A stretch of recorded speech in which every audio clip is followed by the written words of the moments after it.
Next up, we have our final startup, Seed, a financial literacy app for high schoolers. Please welcome Gian, Elise, and Jeanne. I'm Jeanne. And I'm Gian. And we're the 3 co-founders of Seed. Students need better financial literacy resources. The numbers are clear. 79% of students consider financial literacy to be a top priority. However, 80% of them have very limited financial understanding. If so many students consider financial literacy to be a top priority, then what is stopping them from achieving this goal? Right now, currently, there are a lot of resources that exist. However, they are inadequate. Whether through the complexity and jargon or information overload, these resources are not appealing to the high school audience. This is where we come in. Seed brings Wall Street to Main Street, and Seed does that through 3 key features.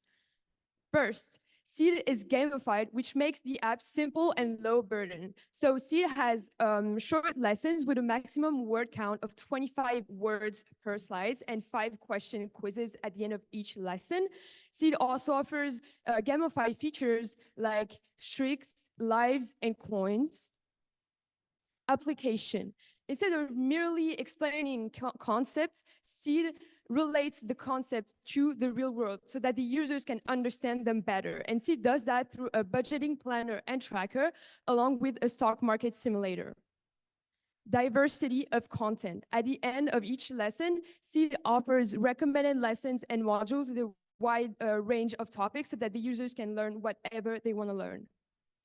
So another important aspect of Seed is that it is free. While it is completely free for now, we plan on implementing a premium option of $6.99 per month, which is half the price of our competitors.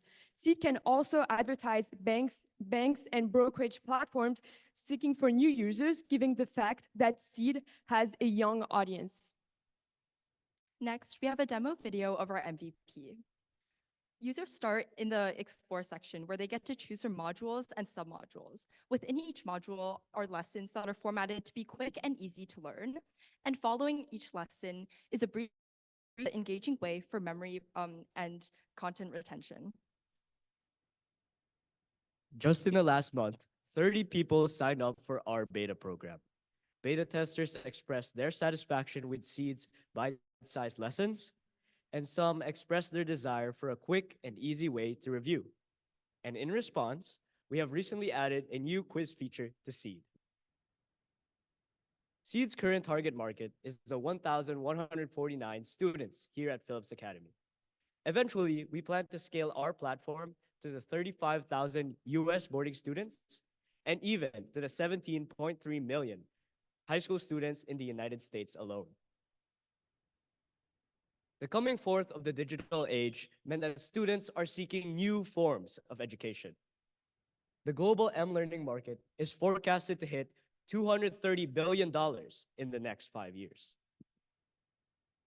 So our proof of concept for Seed is Duolingo. Just like us, Duolingo has short bite-sized 5-minute lessons and is also gamified. And it's also interesting to note that Duolingo has attracted a young user base addicted to gamification and a simple yet engaging interface. Our 2 main differentiators from our competitors are high engagement and low cost. So while Bloom is high engagement because it has short lessons, it is also high cost because it has a subscription of $14 a month. Books. While books are medium cost, they're really low engagement, making them unattractive.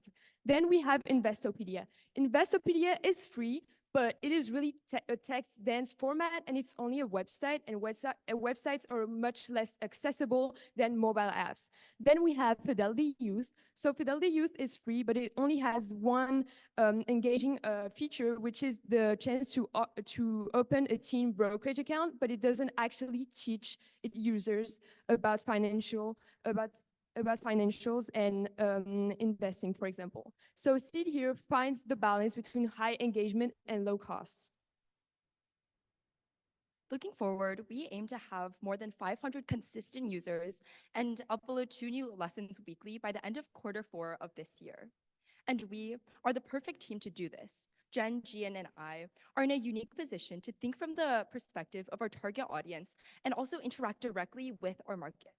And furthermore, the lack of financial resources for teens is an issue that each of us faces and are passionate about solving. Thank you, and let's plant the first seed. Thank you, Seed. We'll start with a question from Mr. Lowe. Thanks for the presentation, and I could not agree more on how important this mission is. I actually feel pretty strongly about it as well. So it's great to see young minds innovating on this problem. So on the comparison with Duolingo, just a quick question. So naturally with languages, there's a right and a wrong. So there's only one way to say, bear in French or some such. But with financial literacy, it actually, I do feel strongly that it is quite bespoke to the goal of the individual.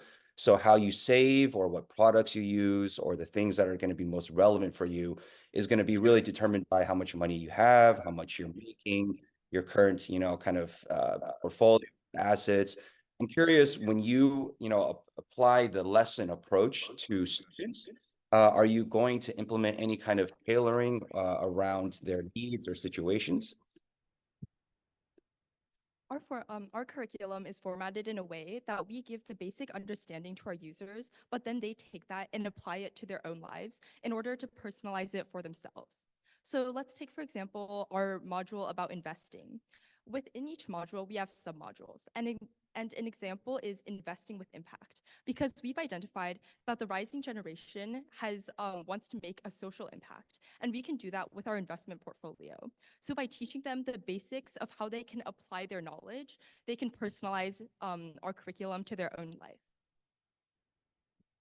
Thank you. Thank you. Does anyone else have any questions? We'll start with Pat and then Ms. Glantz.